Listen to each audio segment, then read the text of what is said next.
Sabe aquela sensação? Aquele nó cego que aperta a garganta quando o despertador grita mais uma manhã? E você se encontra ali, parado, olhando para o teto, com a certeza gélida de que o dia que começa é, na verdade, uma reprise desbotada do dia anterior.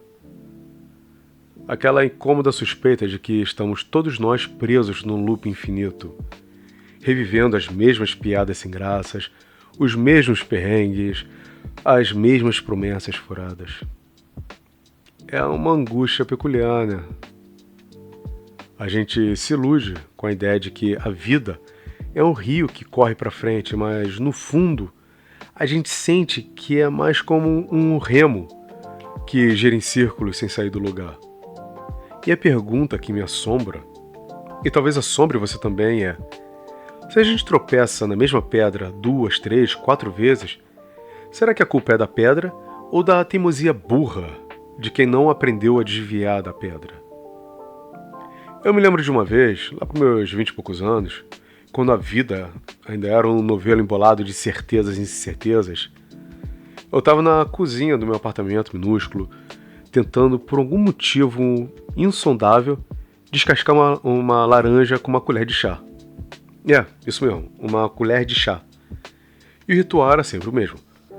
A colher escorregava, a casca fina da laranja se desintegrava em pedacinhos, o suco espirrava nos meus olhos, ardendo como as verdades inconvenientes que a vida insiste em nos esfregar na cara.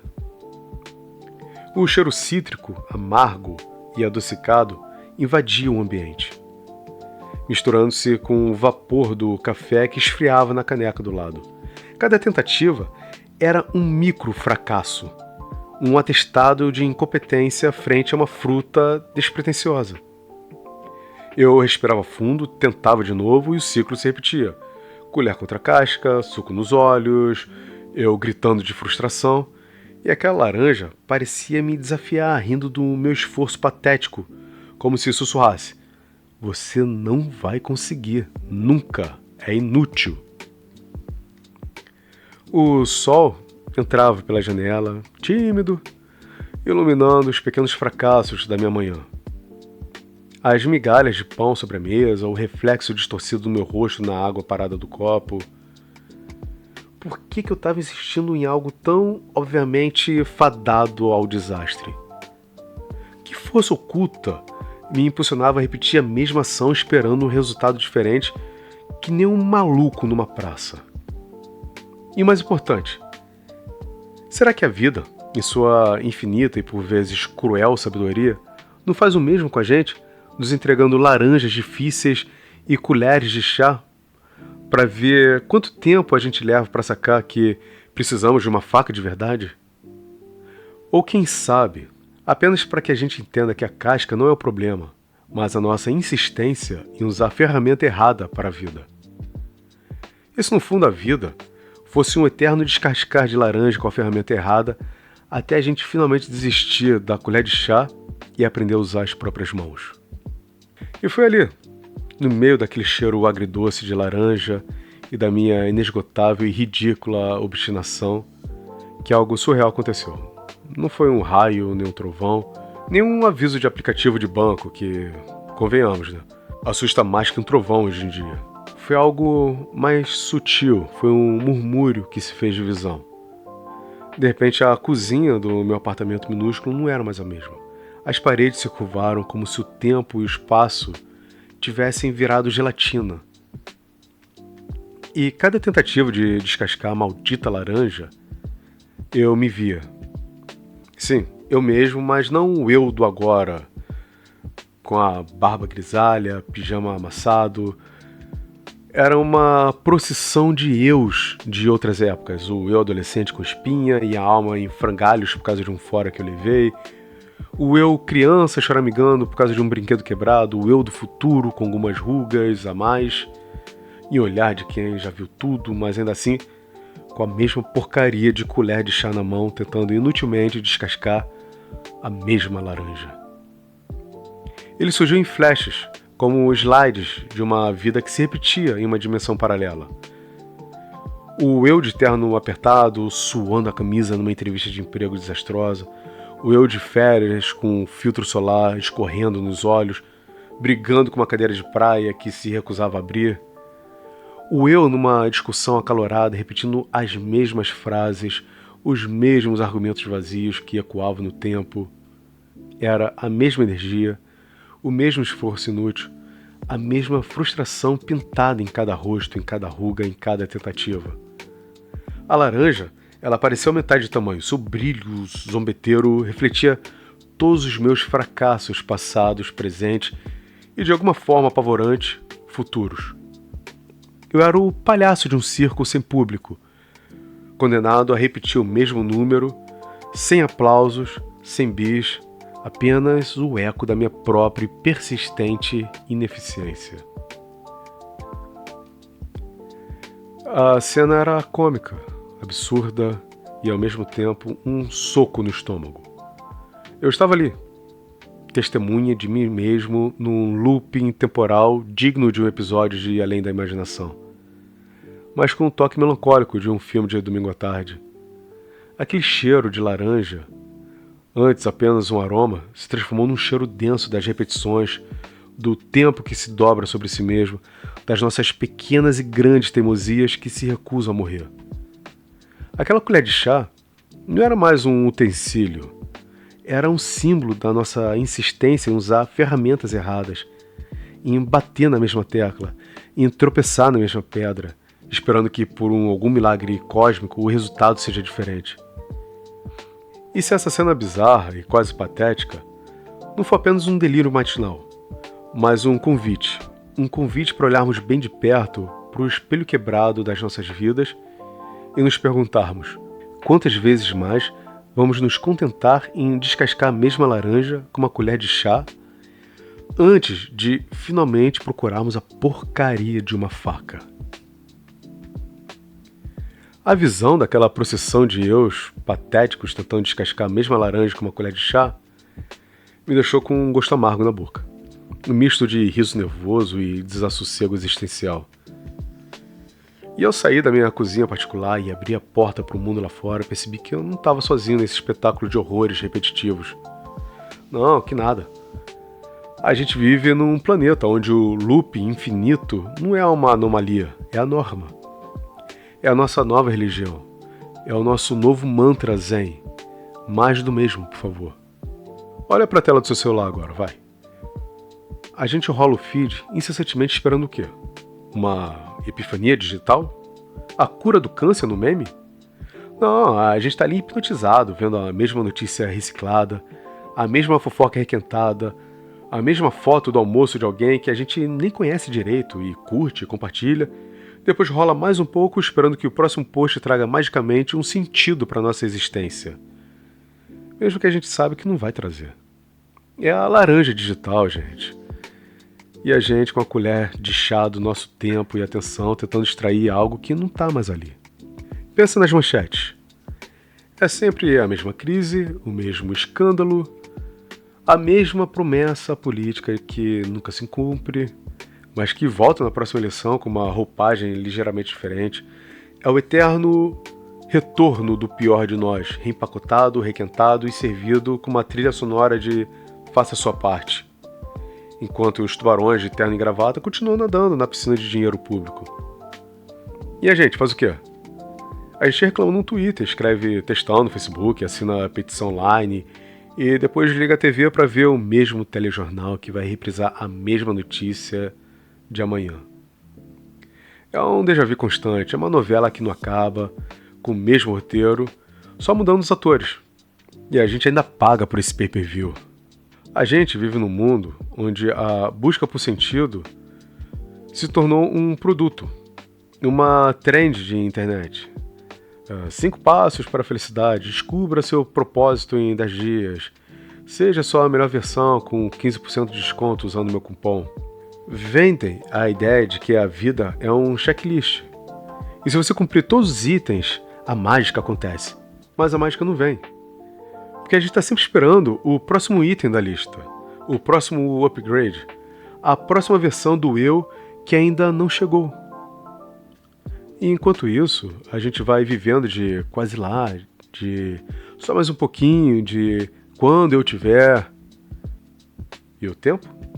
O tempo, esse sujeito irônico, vai nos apresentando as mesmas situações, os mesmos dilemas, como se a gente estivesse numa escola primária da existência, repetindo de ano sem parar.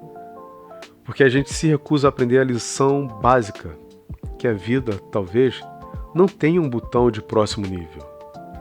E aí, no meio dessa ciranda de repetições e frustrações disfarçadas de novidade, a gente se pergunta com um suspiro que é meio desabafo, meio gargalhada: será que não existe uma saída desse carrossel? Ou será que a saída é só enxergar que o carrossel, por mais enferrujado que seja, é o único brinquedo que temos? E foi ali, no auge do meu desespero cético, no meio dessa balada insana de repetições e frustrações disfarçadas de progresso, que o universo, com seu humor peculiar, decidiu me pregar uma peça. Eu estava na fila do supermercado, observando a dança robótica das pessoas com seus carrinhos lotados de embalagens coloridas, e de repente eu vi uma senhora. Ela não tinha nada de especial, ela estava ali, calada, com uma sacola de pães e um olhar que parecia carregar 1000 histórias. E enquanto o atendente pesava os seus produtos, a rádio do supermercado, num volume quase inaudível, começou a tocar uma sinfonia.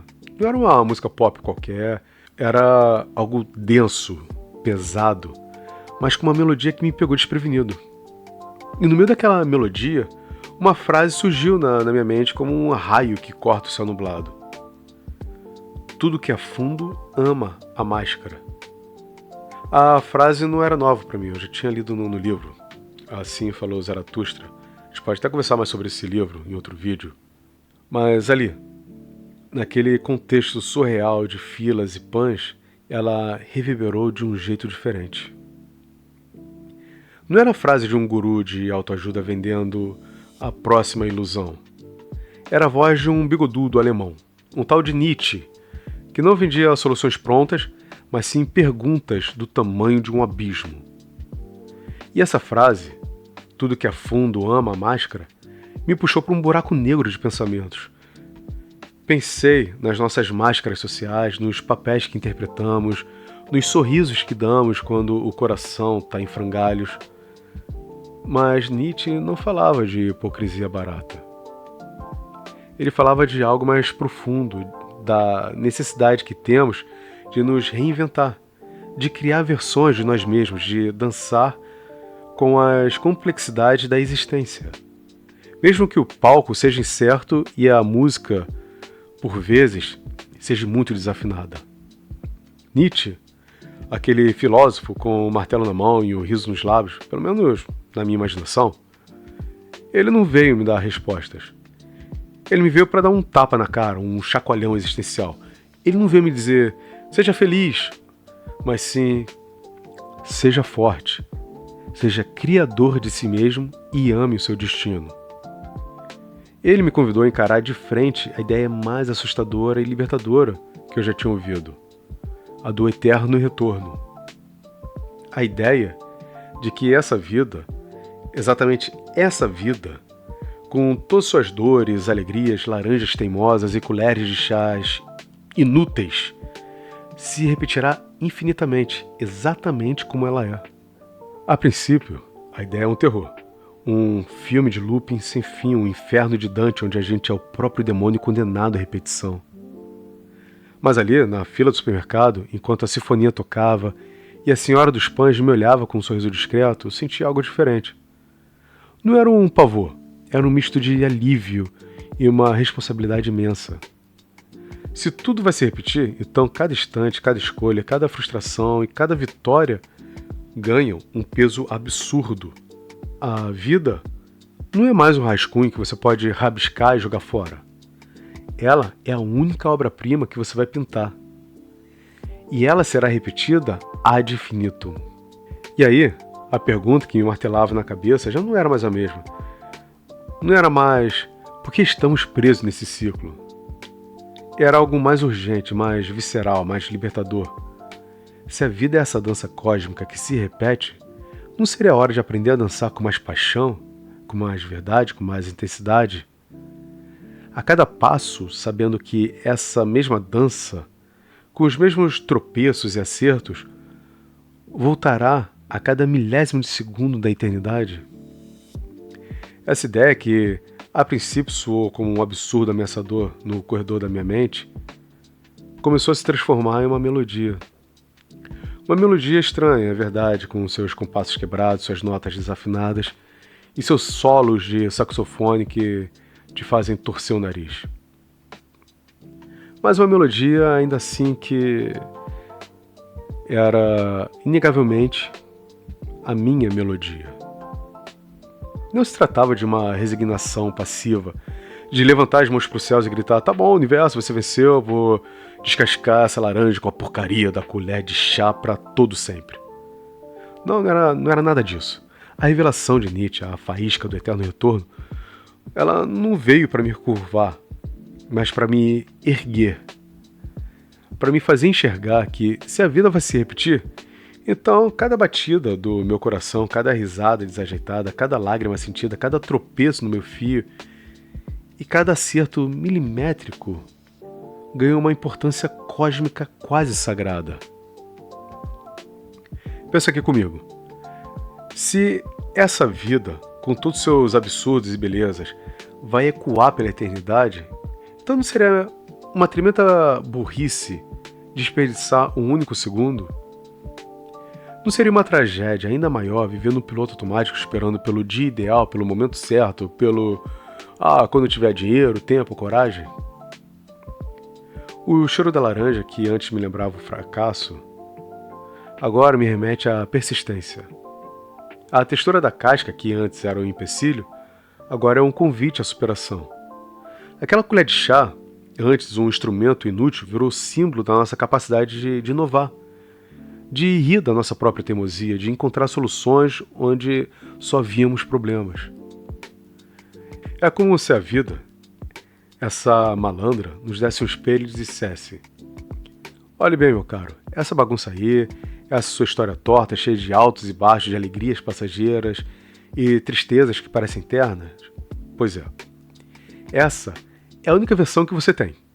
Então, ela vai se repetir. Que tal parar de reclamar do roteiro e começar a atuar como se fosse a peça da sua vida?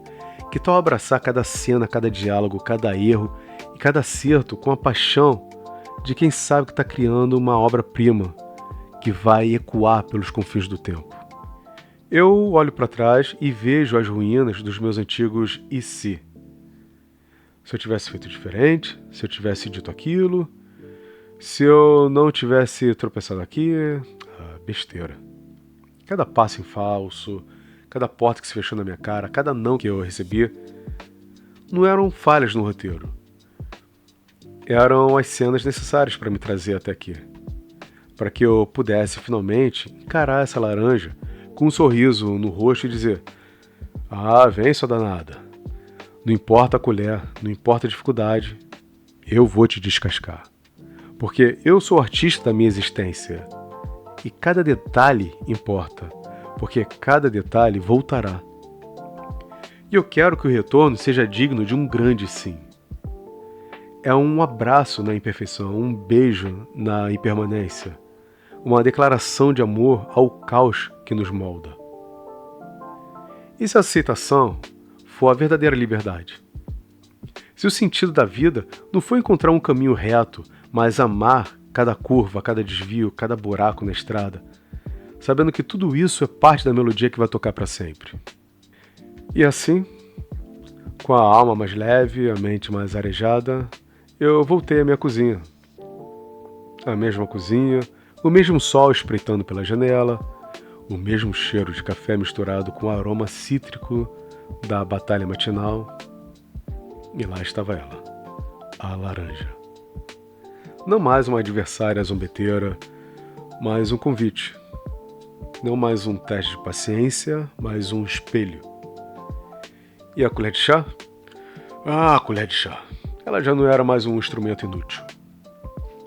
Ela era agora um lembrete irônico da minha insistência em complicar o que a vida e sua simplicidade caótica sempre tentou me ensinar. Eu a peguei, não com a raiva da impotência de antes, mas com a curiosidade serena. E devagar, sem pressa, comecei a tentar descascar a laranja com a colher. A casca ainda era resistente, o suco ainda ameaçava espirrar, mas agora cada escorregão, cada pedacinho que se desprendia não era um fracasso. Era um passo na dança, uma nota na melodia que eu, e somente eu, estava criando. Aquele momento, antes repetitivo, se transformou em um ato de consciência. Se eu teria que reviver essa cena infinitas vezes, então que ela fosse vivida com a plenitude e aceitação de quem compreende a beleza da imperfeição. A laranja não era o problema. A forma como eu encarava que era o problema. E o mais mágico é que, ao aceitar a dificuldade da colher de chá, algo se libertou. Não era sobre ser perfeito, era sobre ser presente, era sobre amar o processo, por mais tortuoso que fosse, porque ele, em sua repetição, se tornaria a minha história eterna. Aquele cheiro cítrico, que antes era um lembrete de frustração, agora me envolve com a doçura da aceitação, com a acidez da sabedoria recém-adquirida. A imagem dos eus se repetindo já não me assusta mais, me inspira. Eles não são fantasmas do passado, mas ecos de um eterno presente. Lembrando que cada decisão, cada ato, está sendo gravado para ser repetido. E se é para repetir, que seja com a verdade e a intensidade que cada momento merece. A vida, meus caros, não é um rascunho a ser corrigido, mas uma obra-prima a ser vivida, repetida e amada em sua totalidade. Cada rasura, cada traço torto, cada cor vibrante, cada tonalidade escura, tudo faz parte da arte. E o eterno retorno não é uma maldição, mas um convite irrecusável. Um convite para que você viva a sua vida com tanta paixão, com tanta verdade, com tanto sim, que se ela tiver que se repetir infinitas vezes, você não mudaria uma vírgula sequer. É um paradoxo, eu sei, e a gente aqui do Paradigmas adora um paradoxo. O sentido da vida talvez não esteja em encontrá-lo, mas em criá-lo a cada instante, a cada escolha, sabendo que essa criação é eterna. E você, o que pensa sobre tudo isso? Será que essa ideia de viver cada momento como se ele fosse se repetir para sempre muda a sua perspectiva? Qual a laranja da sua vida que você insiste em descascar com a colher de chá? Me conta aqui nos comentários o que você pensa, o que sentiu, o que você tem a dizer sobre essa jornada. Porque a gente só avança de verdade no diálogo, nas perguntas que a gente faz junto. Eu posso estar completamente errado, e é por isso que é tão importante a gente pensar junto. Se esse vídeo te fez pensar, te provocou um riso de nervoso, um suspiro existencial, deixa seu like e se inscreve no canal para não perder os próximos devaneios e compartilha com quem também precisa de um chacoalhão filosófico. Mas aqui, eu também posso estar completamente errado. Então pense sobre isso, fique bem e beba água.